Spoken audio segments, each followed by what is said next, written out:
uphold the rules. That's why we insist all countries abide by international law, adhere to international law, because we recognise that we all benefit from a world where there are agreed rules which manage disputes. We discussed our unwavering support for Ukraine in the face of Russia's illegal and immoral invasion. We are united in our condemnation of the DPRK's support for Russia, and today I have joined David and other partners to reiterate our strongest condemnation of the DPRK's increasing military cooperation with Russia. We've coordinated closely and been united in our approach to the Middle East and the work to helping to break the cycle of violence in the Middle East. And I want to thank David personally for his support of our drive to protect aid workers in conflict zones, and today we agree to work more closely to advance Australia's declaration for the protection of humanitarian personnel. Obviously, we spoke at length today about the Indo-Pacific and our shared commitment to the AUKUS partnership. It is the purpose of which is to contribute to stability in our region. In other areas, we welcome the United Kingdom's commitment to ensuring a peaceful, stable and prosperous region, including in agreeing to formalise a maritime security dialogue. David's spoken about the importance of the climate and energy partnership, which we discussed at CHOGM in Samoa, and today we've agreed to improve climate finance access to the Pacific. We welcome the United Kingdom's endorsement of the Pacific Quality Infrastructure Principles aimed at improving the quality of infrastructure investments in the Pacific. We work together on digital development to strengthen the digital ecosystem and resilience in the region. And of course, we also welcome today the UK's accession to the Comprehensive Progressive Trans-Pacific Partnership, which took effect yesterday and builds on the success of our bilateral trade agreement. There's a lot more we could talk about, but I want to close these opening remarks by again reiterating my personal thanks to my friend David and also to John and your teams for hosting us here today. Thank you, Penny. For me, as a new Defence Secretary, it's a real privilege to be on this platform with Richard and Penny and David, and a real pleasure to welcome and host Richard for the third time in less than 5 months in this job. And in many ways, that's as it should be for the Defence Minister and Deputy Prime Minister of a nation that is one of our closest, longest-standing allies in this world. One, of course, with a long sporting rivalry as well, which continued this morning before first light around St James's Park when he bested me on a 5k run. Mind you, he's a 7k a man. He's a 7k a day man. I'm a 3k once in a blue moon man. So the outcome was never really in doubt, Richard, but it was a pleasure to do it. Look, our two countries share an enduring, unbreakable bond, a bond that's of increasing importance in an increasingly unstable and threatening world. We are the closest of allies, Australia and the UK. We fight together, we stand together, and we underline the increasing indivisibility between security in the Euro-Atlantic area and security in the Indo-Pacific area. And that's really at the heart of why these talks and this meeting between the four ministers, in my view, was so important. We met, of course, after a weekend where we saw the Russian bombardment of Ukraine reach a new intensity. Over 100 ballistic and cruise missiles fired over the weekend, more than 200 drones, a time when Ukraine requires its staunchest allies to step up. And part of our discussions were to make together a commitment that we will stand by Ukraine, we will remain steadfast allies of Ukraine, and we will step up the support we are willing to give Ukraine. I was able to thank Australia for the extraordinary help and contribution they've made to the UK-led training programme, Interflex, which has trained over 50,000 Ukrainian soldiers. We've made the commitment that that will continue throughout 2025, and Australia today has also confirmed their commitment that they will be involved in that training throughout 2025, and we talked about ways that we can potentially step up that training support to Ukraine. We talked about ways we could step up support through the UK-led International Fund for Ukraine, and also through the capability coalitions that we are both committed to supporting. In the Indo-Pacific, we unsurprisingly focused a great deal of our discussions on the challenge of maintaining peace and stability in the Indo-Pacific, the challenge of China increasingly active, increasingly assertive in the region, and the vital importance of maintaining both deterrence and freedom of navigation. So in that vein, we discussed plans for the UK Carrier Strike Group visit during the course of 2025, made the announcement that the carrier will visit Australia in Darwin. It'll be the first time a UK carrier has visited and docked in Australia since 1997. And I was able to thank Australia for the support they're offering throughout the Carrier Strike Group's deployment. And crucially for us, we're able to join what is perhaps one of the most exacting military exercises that we can put our own ships and we can put our own forces through, with the Talisman Sabre exercise, which will join north of Australia next year. We're looking to develop our defence cooperation more fully in the year ahead. We will develop further the historic partnership that we have through AUKUS now with the US, but particularly with the UK and Australia. This is a programme that will boost jobs and growth in both of our countries, as well as boosting our national security. We will, in the UK, look to accelerate the validation exercise that will allow Aussie firms to increasingly play a part in the supply chains in Britain to our submarine building programmes now, ahead of the point at which we start also to develop and build the SSN AUKUS submarines in the future. Why are we doing this? Because it helps wire our two countries together. It reinforces our joint commitment to the AUKUS programme, and it makes that programme itself more resilient and more likely to succeed. And finally, we face a new global period of insecurity.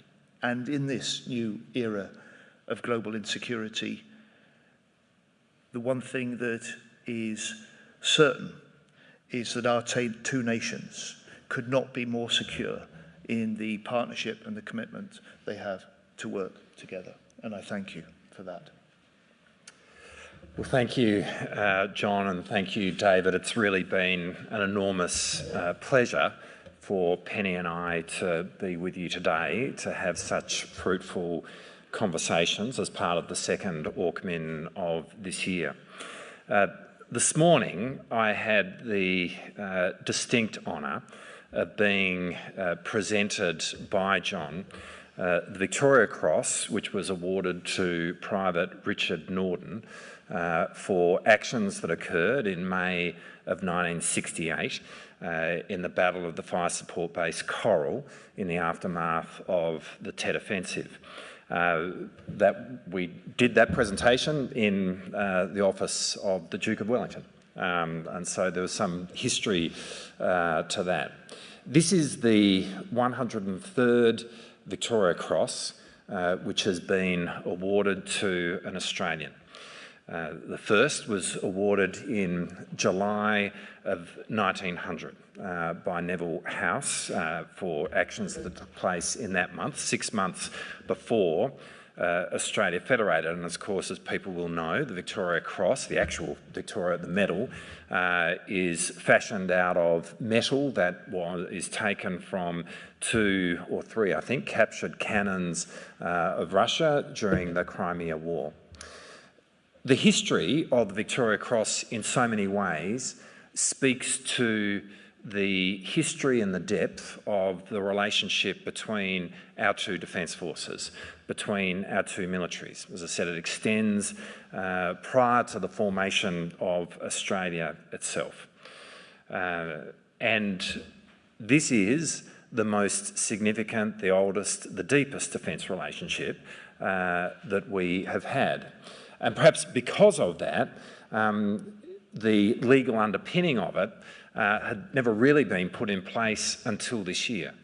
It was at the Auckmin in Adelaide at the beginning of this year that we signed the Defence, Security and Cooperation Agreement, which, as we've observed in this Auckmin, will be ratified shortly within both of our systems. During the course of this year, we've also put in place the interim submarine cooperation and delivery arrangement, which is underpinning the day-to-day workings of the AUKUS arrangement between our two countries. In August of this year, we signed the trilateral treaty agreement between Australia, the UK and the United States, which gives expression to the optimal pathway that we announced in March of last year. We've also announced that there will be a bilateral expression of that treaty through a treaty that will be negotiated between Australia and the United Kingdom. Progress on that has been very satisfactory, and today we can say that we look forward to being able to sign that treaty in the coming months. All of that speaks to the fact that the Auckmins which have occurred in the course of this year are really putting in place the legal underpinning of the oldest defence relationship that Australia has with the United Kingdom. And befitting that relationship and the legal underpinning that we have put in place, what we are also seeing and what we've discussed today is an increased tempo in the operations and the exercises which are occurring between our two defence forces. As John said, next year we will see a UK carrier strike group come to the Indo-Pacific, which will have a huge impact. It will participate in exercise Talisman Sabre, which is the signature exercise which occurs for the Australian Defence Force, and this will be the biggest presence of the UK at Talisman Sabre in the history of this exercise. The Carrier Strike Group will also participate in exercise Basama Lima, which is the signature exercise of the Five Powers Defence Arrangement, a multilateral arrangement which involves both the United Kingdom and Australia within the Indo-Pacific, along with Singapore, Malaysia and New Zealand. Today we can announce that there will be a number of Australian elements participating in the Carrier Strike Group, which will include at times HMAS Sydney and Brisbane, two destroyers which will participate in the Carrier Strike Group's activities. This builds on work which occurred this year with exercise Predator Run, which saw UK Marines training with the Australian Army in littoral exercises, which is so important in terms of developing the mobile army which Australia needs. We're seeing increased cooperation between our defence forces in the joint operations space and special forces across our intelligence agencies, including ASD, the Australian Signals Directorate, and GCHQ here in the United Kingdom. As John said, part of this is the work that we are doing together in the support of Ukraine. In 2022, we first announced that Australia would participate in Operation Interflex, which sees the training of soldiers in the Ukrainian armed forces. Today, we're announcing that we will extend our participation in Operation Interflex through till the end of 2025 as part of an ongoing contribution that we continue to make to the support of Ukraine, and we do so very much with the leadership of the United Kingdom and with the guidance of the United Kingdom in terms of how Australia can best contribute to supporting Ukraine in its conflict. Finally, we discussed AUKUS today and the really considerable progress which is being made and has been made over the course of the last 3 years. Again, as John said, we are looking at how we can accelerate the process by which Australian companies can be certified to contribute to the supply chain here in the United Kingdom for the building of the Astute class program. which will be really important. We've also looked at how we can develop and bring to conclusion very quickly the build schedule for the build of SSN AUKUS in Adelaide. As part of this, we are establishing the Submarine Program Interface Office, which will be based in Bristol, and in the coming months we'll see about a dozen Australians participating in that program office, which will be really essential in terms of managing the day-to-day delivery of AUKUS Pillar 1. There is much more that we discussed in the course of today, but all of that speaks to the fact that with our oldest relationship with the United Kingdom, we now, in 2024, have very much a strategic dimension to that relationship, which is very profound and makes this one of the most significant relationships that Australia has with any country in the world. And for Penny and I, we feel very grateful that we are able to manage that relationship with both David and John in what has been an exceedingly productive conversation today. Thank you very much. Now questions from the media. We've got Deborah Haynes at Sky News. Thank you, Foreign Secretary. Obviously, there's a lot of news today about this alleged Chinese spy.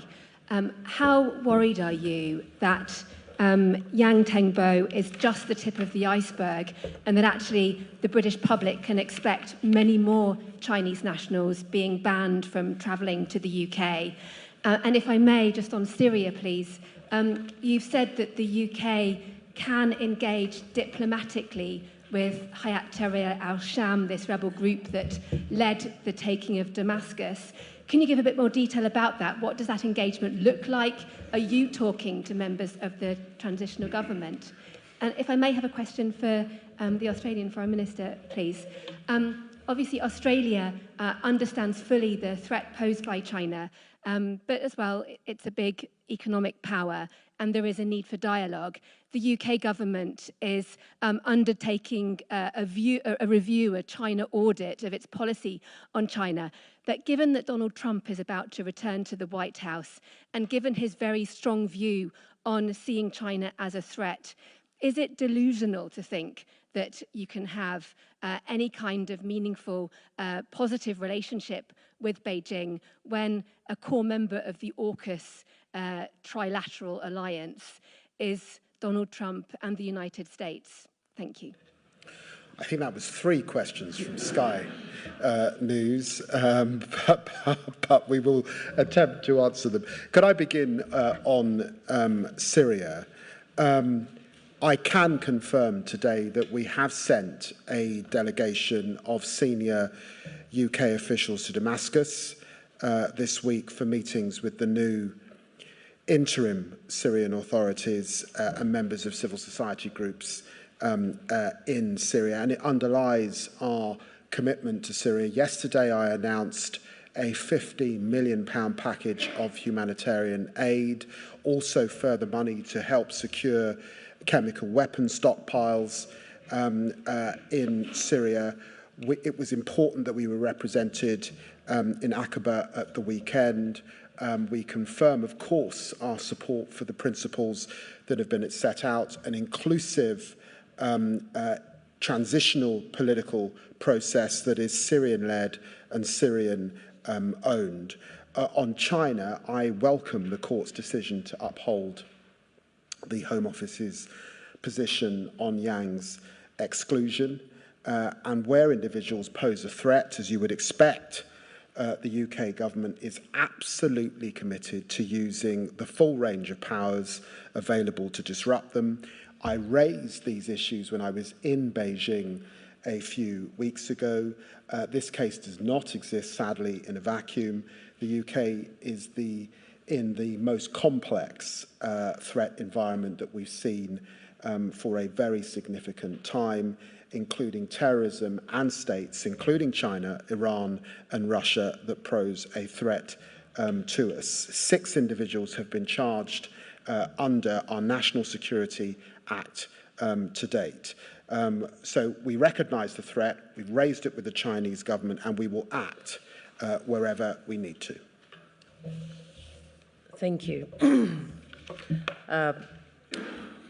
So I think the question goes to, given the that President-elect Trump has articulated his view about the US competition with China, what are the implications for the rest of us? And I think we're very clear-eyed about our relationship with China.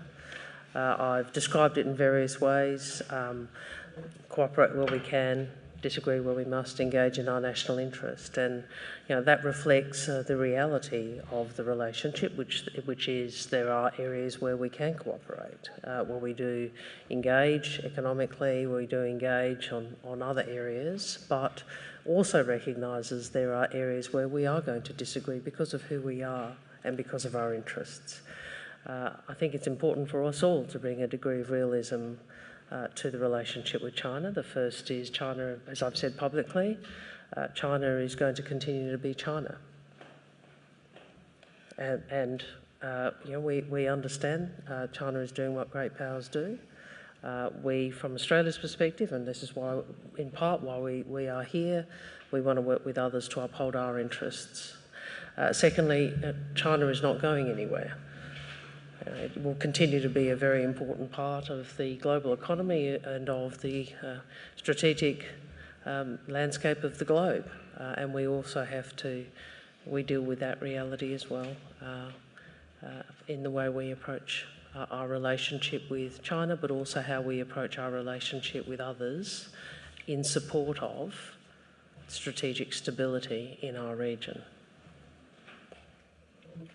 Ben Downey, 70s Australia. Thank you. Minister Wong, is Yang Tangbo currently able to enter Australia, or has he already under a travel ban? And given the history of Chinese foreign interference in Australian institutions, at these talks were you able to share any experience or strategies and tactics with your foreign counterparts? And on Syria as well, have you engaged at all with HTS? Thank you. In relation to the first, obviously that's a decision for the Home Affairs Minister, but I can say to you that for some time now, Australia has understood that the resilience of our democracy is an important part of assuring our democracy, regardless of the ways in which, the vectors by which the resilience might be tested. We put in place on a bipartisan basis when we were in opposition, and I was part of the Intelligence Committee that recommended this, foreign interference legislation and a framework to deal with foreign interference. So we have a degree of experience. There's always a lot more to do, but a degree of experience in how we seek to regulate the engagement that you describe, and to assure assure ourselves that the democracy is resilient. In terms of Syria, not to my knowledge. We obviously did discuss the leadership role that the United Kingdom plays in the Middle East and the events in Syria today. Daniel Sheridan at The Telegraph. Hi, this is for David Lammy. The Foreign Secretary, do you think that Prince Andrew should reveal any money he's received as a result of his dealings with the alleged spy? This is a serious matter. Whilst we have been conducting Auckland today, there has clearly been a statement in Parliament. The National Security Minister has dealt with issues that have arisen from parliamentarians, and I underline what I have said. We have a National Security Act. 6 individuals have been detained under that Act. This is an issue that I raised when I was in Beijing, and I am content that the system, in response to what we have found, has acted appropriately on behalf of the British people. And Rob Harris, Europe correspondent for the Sydney Morning Herald. Thank you. Secretary Healey and Minister Marles, if possible. On Ukraine, given attention is now turning to a potential peace deal, and we know what President Zelensky has put down in terms of that. Do you see peacekeeping troops, European peacekeeping troops, as essential to that security guarantee that President Zelensky is asking for? Does that include British troops? And Minister Marles, how far, given the involvement of China and North Korea in the Ukrainian conflict, how far is Australia prepared to go in contributing to any sort of peacekeeping action? Would that include troops? So I think it's important not to get ahead of ourselves. I explained what Ukraine is facing now. Our task and our duty now is to support Ukraine in every way that we can, to resist the Russian offensive, to hold and retake its ground, and to put itself in the strongest possible position if President Zelensky decides to start talking as well, or instead of fighting. When that moment comes, our job as allied nations that stand steadfast with Ukraine is to support them in any negotiations, just as we will through any battlefield fighting. And one of the important things that we discussed today, that we affirm publicly, is our commitment to stand with Ukraine throughout 2025. It's designed to reinforce the confidence of the Ukrainian people that it has allies in the West that will stand with them as long as it takes. And it's designed also to a message to Putin that he cannot prevail, he will not prevail, and Ukraine will have our support for as long as it needs. John really has answered the question. I mean, our focus right now is on supporting Ukraine now, such that it can resolve this conflict on its terms. And we spoke a lot about this during the course of today's meeting. In fact, during the course of this year, Australia has committed $650 million of support to Ukraine, which is about half of the military support that we have committed to Ukraine since the beginning of the war. So that actually represents an increased tempo, if you like, of the commitments that we have made. And we spoke a lot about how we can continue to provide support during the course of 2025, and the announcement that we will continue or extend our contribution to Operation Interflex is an example of that. But we will continue to look at ways in which we can support Ukraine for as long as it takes, and we work really closely with the UK in terms of what that commitment looks like. I mean, obviously we work closely with Ukraine itself, but the role that is being played by the United Kingdom in support of Ukraine, I think has been inspirational, as has, of course, the resistance that's been shown by Ukraine itself. And we have greatly appreciated Britain's leadership in the way in which it has convened support amongst countries around the world, including Australia, for Ukraine, and we'll continue to work with Britain in terms of what support we can continue to provide. Thank you very much indeed. Thank you.